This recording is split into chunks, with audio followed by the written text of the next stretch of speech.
Yo guys, what's up? It is Dêtre here, and I wanted to show you how I made this sound for my new tune, Backseat.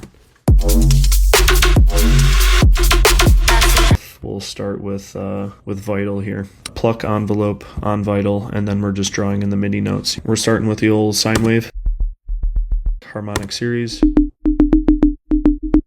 and then we have a saw wave that's pitched up 3 octaves just to get a little bit more buzz on the high end. Distortion unit here, which is being controlled by the envelope, is going to give us a ton of tone. And then a filter to just open slightly, just kind of shaping the pluck.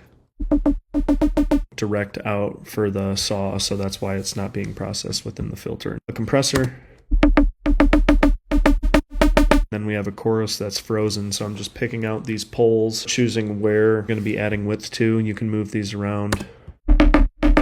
And it'll kind of drastically change how stuff sounds. And then the phaser is really what's giving it its actual character. An EQ, just to roll out the lows because I opted to use just a sample for the sub. In this rift, we have a little bit of this peak here that's kind of reflected in our phaser down here too, with the fuse compressor on top of that as well.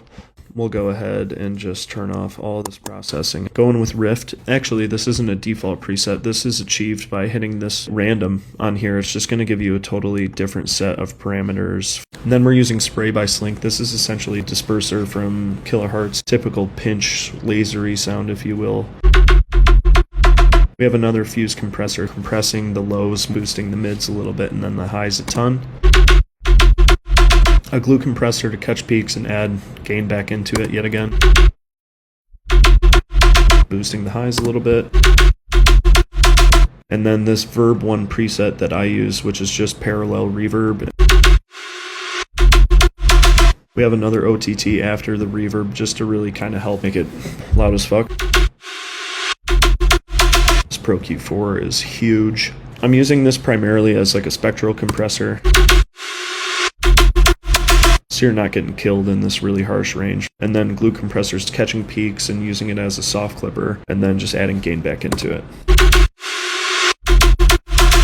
Song kind of remains the same for a ton of my sound design, so to speak, but I think it sounds cool, so I use it all the time. If you like this video, go stream the tune. Thanks for listening.